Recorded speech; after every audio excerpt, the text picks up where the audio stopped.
Welcome students. This is third and final part of the essay Sir Roger at Home, written by Joseph Addison. And in our previous lectures we have read that Mr. Spectator decides to go and stay at country house of Sir Roger de Coverley, where tender-hearted Sir Roger makes him feel at home. Mr. Spectator observes here compassionate behavior of Sir Roger towards his servants. Okay, and here he particularly observes Sir Roger's clergyman or his chaplain. Okay, Sir Roger tells Mr. Spectator about the qualities that he particularly required in his clergyman. He says that he wanted a clergyman who is not so learned, okay, but he should have a good appearance, a nice voice, and a good social behavior. So now let us continue our essay. My friend, says Roger, found me out this gentleman who, besides the endowments required of him, is, they tell me, a good scholar, though he does not show it.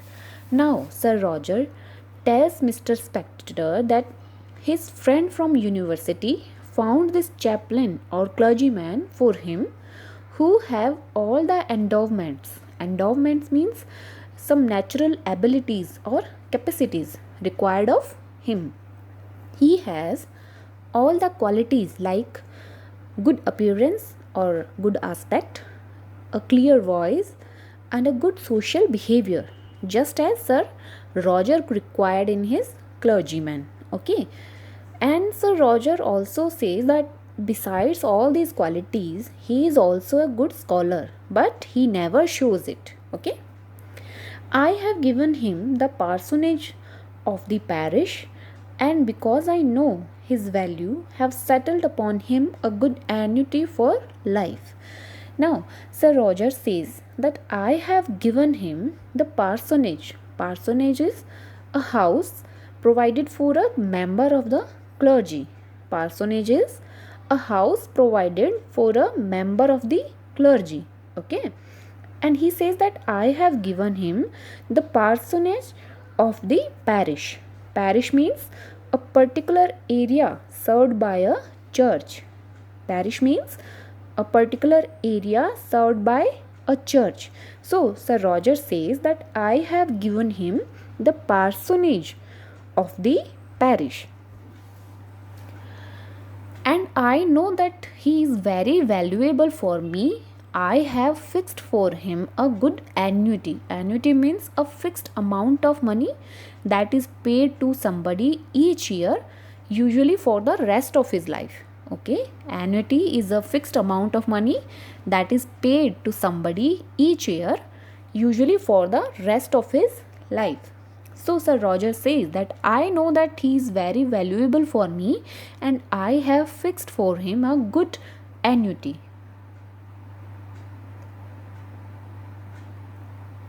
If he outlives me, he shall find that he was higher in my esteem than perhaps he thinks he is. Now he says that he has showed this benevolent behavior towards him because he wants him to know that how much respect he has for him. He says that if this clergyman lives longer than me, he will find that he was very high in respect for me. Okay, he has now been with me 30 years, and thou he does not know I have taken notice of. Now he says that he has been living with me for 30 years now. Okay, thou he does not know I have taken notice of it. He has never in all that time asked anything of me for himself. He says that this clergyman has been living with me for 30 years now, and in these 30 years he never asked anything for himself from me. Okay, Sir Roger says that he has noticed that in these 30 years he never demanded anything from him. Okay, Thou he is every day soliciting me for something in behalf of one or other of my tenants, his parishioners. Now he says that, but every day he solicits. Solicits means to ask somebody for money or to help or support. Okay, he says, but he every day solicits me for something in behalf of one or other tenants. Tenants means a person who pays money to the owner of a land or a house. Okay, so he says that he every day he solicits me for something in behalf of one or other tenants. Okay, so he never asks anything for himself, but he do ask on behalf of his parishioners. Parishioners means a member of a parish. Okay, so here Mr. Spectator implies that this clergyman was too clever and he indirectly demanded one or other things every day from Sir Roger. Okay, there has not been a lawsuit in the parish since he has lived among them. Now, there has not been a lawsuit. Lawsuit means a court case in the parish since he has lived among them.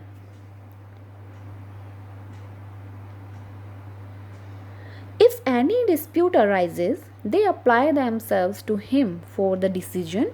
If they do not acquiesce in his judgment, which I think never happened above once or twice at most, they appeal to me.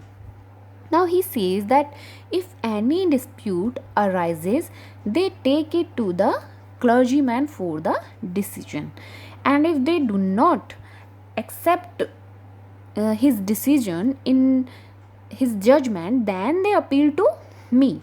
But this has happened only once or twice at most. Okay, that means they have appealed to Sir Roger only once or twice at most, because in most of the cases it is the clergyman who solves their issues. Okay,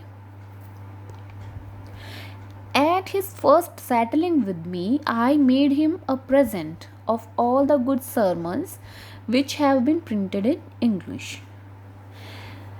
He says, Sir Roger says that when this clergyman first settled with me, I made him a present. Present means gift. Okay, I made him a present of all good sermons. Sermons means a speech on religious or moral subject.